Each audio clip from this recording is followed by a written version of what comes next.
How many times, I'm sorry if I don't remember, how many times have you worn sunglasses when you hit in the past? And you were the only guy, I think, yesterday who was wearing them. Why are you comfortable with that? And maybe are you telling other guys to do that today? I mean, it's all personal preference. I mean, for me, it started for me back in 2018. I was playing a game in Colorado, and it was a day game. It was bright, and they were wearing white jerseys because it's kind of hard to see. Felt like the center fielder was kind of standing where the ball was being thrown out of, so just wanted to make it a little bit darker. And felt like it was good, and ever since then, I've just worn sunglasses in the day. Yeah, I mean, I think it's all personal preference, right? Like a lot of guys are, like if you think about it, a lot of it comes down to like what eye dominant you are. If I'm a right-handed hitter and I'm right eye dominant, and so now I'm looking kind of at the pitcher, and then you might be seeing a nose piece, you might be seeing something else. Like I'm left-handed but right eye dominant, so I don't really notice the nose piece. So, a lot of guys talk about that, but yeah, I mean, it comes down to personal preference and what you want, go from there. Okay. We're going to go to the second row there, Howard. Hey, Kyle. Your numbers are up this year, and mostly on the strength of not just hitting against lefties, but hitting successfully against sinker sliders against lefties. And I'm wondering how much that was a focus in the offseason and how replicable that feels, that jump you've made this year. Yeah, for me, it's like you try to identify things that you want to work on, obviously from both sides of the mound, right, where it's right-handed, left-handed pitchers. And, I feel like that if you're able to try to work on a lot of different things, if it's, working on just a lot of different pitches in general, and trying to figure out the best way to attack the baseball is, I feel like it's a positive thing to do. And, you make adjustments throughout the course of a season, throughout the course of an off season. You look at your numbers from the previous year, and obviously you take a deep dive into that, and then you have an off-season plan that you try to go in with, and then you make little adjustments as the year go on. But, if I feel like that, I've definitely felt, more comfortable, against, a lefty that, I feel like that if I can kind of bridge that to, guys behind me, if they try to bring in a lefty in that spot, you get Trey with a guy on first base, whatever it is, and then Harp's coming up with a guy, that's big. Okay, we're going to stay there in the middle. Kyle, you've talked about visualizing winning and winning a World Series, and you guys talk about it, and you've been open about it with each other and consistent. How important is it to visualize when you guys go down or at any point, and how do you almost maintain your breath at that point too in those moments? Yeah, I mean, it's a series, right? That's why this is a series. Do you want to win the first game of the series? Absolutely.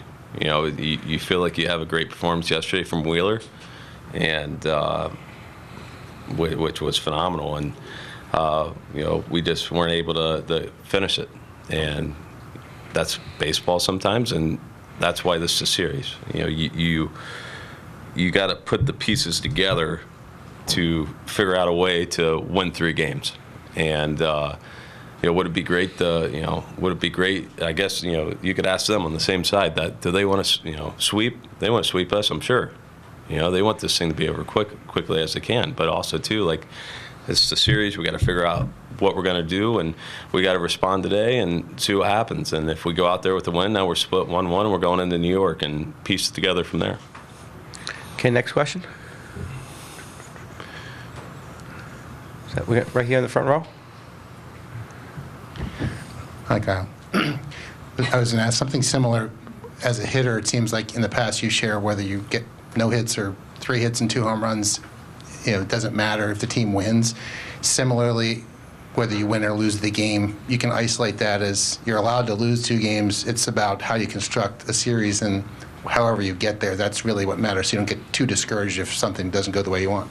Yeah, I mean, that's the biggest thing is for us as a group to where if we can stay in a mindset of, and I know this for a fact, everyone in the room up there, when we're walking out of those doors for game time, we're expecting to win the game.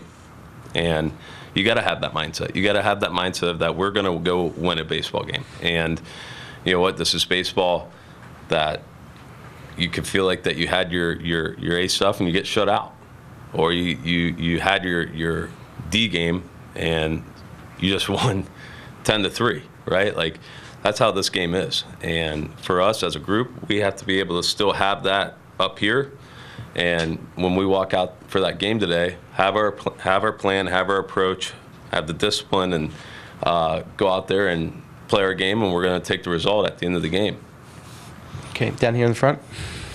Nick was saying after yesterday's game that both teams had difficulty hitting the ball with the late afternoon shadows. Is that really a thing, or is it just something you guys just have to adjust to? Well, it's definitely something we're going to have to adjust to, just because it's there. And I think if you were to talk to any hitter in the big leagues, you'd hope for a game without shadows, just because it's a when you go from the ball going from different shades, right? When it's bright, dark, bright, whatever it is, batter's eye is bright and this is dark.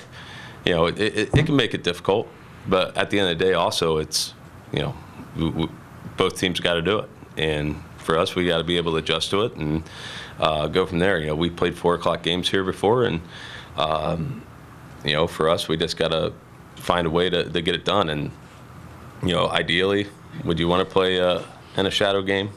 Probably not, but it's what's given to us, and we got to attack it. Can you go far out left against the wall, Todd? Kyle, since last year, you guys have been asked, Rob's been asked like a billion times about chase and not chasing. And as you guys go in today's game as a group, how do you maybe take those negative thoughts out of your head and to maintain like an aggressiveness and just have quality at bats? But it seems kind of like a yin and yang there. Yeah, I think the challenge is, for us is to where if we can be aggressive to where we want to be, I think that's going to be plus for us, right? Like, if we're going to be aggressive to where, I could be different to where, Bryce wants to be, or where Trey wants to be, or where Bryce and Nick, whoever, you go through the lineup, right? If you want to be aggressive to where you want to be in the zone, that's going to be a good thing. And I think that's the way that we have to attack it. And chase happens, right? Like, it's part of the game. Stuff's great now. Everyone throws great stuff, and it's part of the game. But also too, if we're able to be as, I guess, selective, right? Selective is a word that, selective to where you want to be, besides don't chase. No one's going in the, talking in the room saying don't chase, right? Like, we're talking about where we want to be in the zone. Thanks, Kyle. Appreciate it. Yep. Okay.